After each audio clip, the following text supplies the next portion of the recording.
The Tiny Seed by Eric Carle. It is autumn. A strong wind is blowing. It blows flower seeds high in the air and carries them far across the land. One of the seeds is tiny, smaller than any of the others. Will it be able to keep up with the others? And where are they all going? One of the seeds flies higher than the others. Up, up it goes. It flies too high and the sun's hot rays burn it up. But the tiny seed sails on with the others. Another seed lands on a tall and icy mountain. The ice never melts and the seed cannot grow. The rest of the seeds fly on, but the tiny seed does not go as fast as the others. Now they fly over the ocean. One seed falls into the water and drowns. The others sail on with the wind, but the tiny seed does not go as high as the others. One seed drifts down onto the desert. It is hot and dry, and the seed cannot grow. Now the tiny seed is flying very low, but the wind pushes it on with the others. Finally, the wind stops, and the seeds fall gently down on the ground. A bird comes by and eats one seed. The tiny seed is not eaten. It is so small that the bird does not see it. Now it is winter.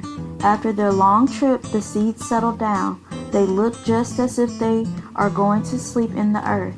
Snow falls and covers them like a soft white blanket. A hungry mouse that also lives in the ground eats a seed for his lunch, but the tiny seed lies very still and the mouse does not see it. Now it is spring. After a few months, the snow has melted. It is really spring. Birds fly by, the sun shines, rain falls, the seeds grow so round and full they start to burst open a little. Now they are not seeds anymore, they are plants. First they send roots down into the earth, then their little stems and leaves begin to grow toward the sun and air. There is another plant that grows much faster than the little plants. It is a big, fat weed, and it takes all the sunlight and the rain away from one of the small new plants, and that little plant dies. The tiny seed hasn't begun to grow yet. It will be too late. Hurry! But finally, it too starts to grow into a plant. The warm weather also brings the children out to play. They too have been waiting for the sun in springtime.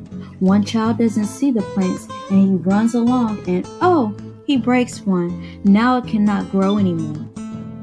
The tiny plant that grew from the tiny seed is growing fast, but its neighbor grows even faster. Before the tiny plant has 3 leaves, the other plant has 7. And look, a bud, and now even a flower.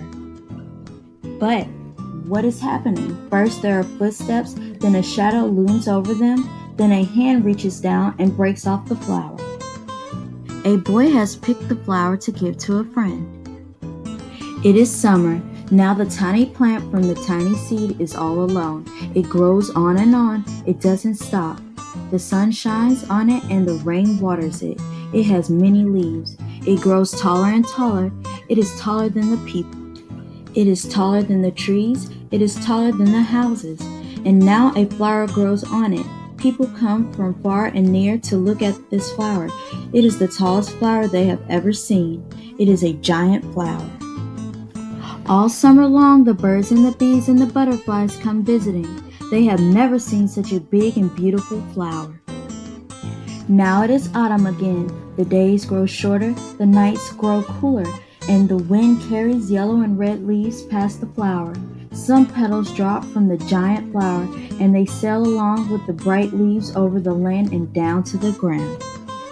The wind blows harder. The flower has lost almost all of its petals. It sways and bends away from the wind, but the wind grows stronger and shakes the flower. Once more, the wind shakes the flower, and this time the flower seed pod opens. Out come many tiny seeds that quickly sail far away on the wind. Thanks for watching my digital read aloud by Eric Carle, illustrated by Eric Carle.